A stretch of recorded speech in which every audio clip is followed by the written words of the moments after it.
Assalamualaikum warahmatullahi wabarakatuh. Selamat siang anak-anak kelas 8 sekalian. Mohon maaf hari ini materi kita sedikit terlambat Ibu memberikannya karena tadi ada tugas negara dari sekolah, jadi sama guru-guru yang lain, jadi Ibu bukannya lupa, tapi memang untuk membuat video ini sedikit agak terlambat sedikit. Mohon maaf untuk kelas 8. Bila anak-anakku sekalian, terima kasih kalian sudah menunggu video pembelajaran kita hari ini dengan tema pluralitas masyarakat di Indonesia. Sebelum kita memulai pelajaran kita hari ini, walaupun kita masih menggunakan daring dari rumah masing-masing, marilah sama-sama kita berdoa menurut agama dan kepercayaan masing-masing. Berdoa dimulai. Berdoa selesai. Baiklah anak-anakku sekalian, sebelum Ibu bahas materi hari ini, tidak bosan-bosannya Ibu selalu mengingatkan kalian, mungkin kalian lupa, mungkin kalian tidak ingat. Silakan kalian kumpulkan tugas kalian minggu-minggu lalu.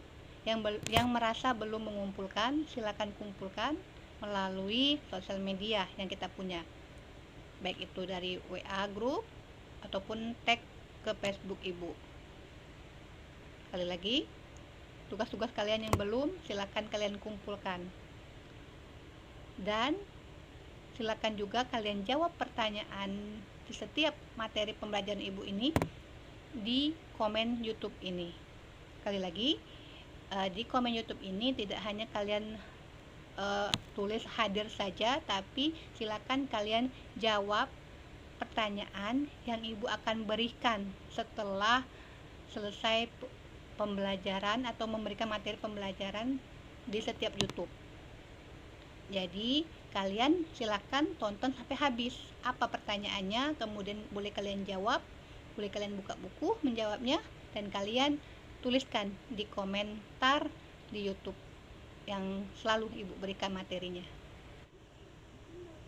Baiklah anak-anakku sekalian, pertemuan kali ini kita akan membahas tentang pluralitas masyarakat Indonesia.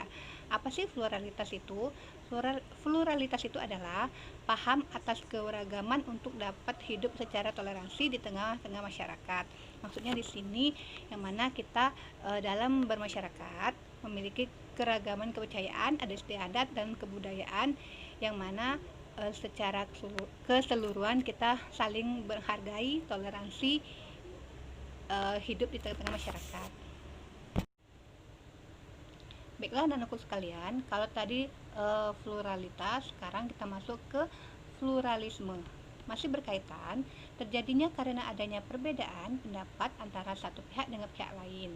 Nah, pluralisme masyarakat Indonesia ini ada beberapa bagian, tapi kali ini kita hanya membahas tentang perbedaan agama saja, atau perbedaan kepercayaan, keyakinan terhadap Tuhan Yang Maha Esa. Kita ketahui bahwa kepercayaan atau agama yang diakui di negara Indonesia ini ada 6 ya. Pada sebelum Presiden Abdurrahman Wahid memerintah, itu yang diakui hanya 5. Makanya ada di sila pertama ketuhanan Yang Maha Esa di Pancasila.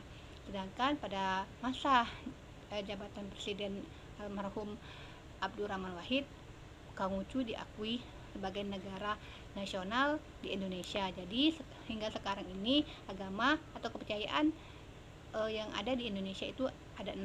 Yang pertama agama Islam, yang kedua agama Kristen Katolik, ketiga agama Kristen Protestan, keempat agama Hindu, kelima agama Buddha, dan keenam agama Konghucu. Agama Islam merupakan agama mayoritas untuk negara Indonesia. Menurut data yang berlaku tahun 2010, kurang lebihnya 87,2% penduduk Indonesia beragama Islam. Awal masuknya agama Islam kurang lebih abad ke-7 karena adanya perkembangan kerajaan bercorak Islam. Salah satunya adalah Samudra Pasai, yang mana agama Islam menyebar di Indonesia ini melalui perdagangan. Itu ada perdagangan dari Arab, ada Gujarat, dan juga dari India. Yang kedua adalah agama Kristen Katolik, yang mana dibawa oleh bangsa Belanda, orang Eropa, atau di zaman VOC pada abad ke-14. Perkembangannya itu menyebar pada abad ke-20, disebarkan di Papua, Sumatera Utara, Sulawesi Utara, dan Jawa. Sedangkan yang ketiga, agama Kristen Protestan abad ke-8, ini lebih dulu dari agama Katolik, ya, dibawa oleh bangsa Portugis yang pada saat itu menjajah di wilayah Maluku, yang mana di provinsi Maluku ini banyak terdapat rempah-rempah. Jadi di sana banyak berkembangnya agama Kristen Protestan yang diperkuat oleh bangsa Spanyol. Dimulai di Kepulauan Maluku tahun 1534 dan menyebar hingga sekarang ini, dan juga sebagian dari Papua juga. Sedangkan yang keempat adalah agama Hindu.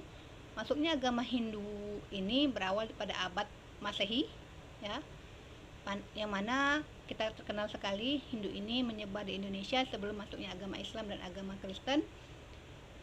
Itu dipengaruhi oleh adanya kerajaan-kerajaan yang ada di Indonesia, terutama kerajaan Majapahit, kerajaan Mataram.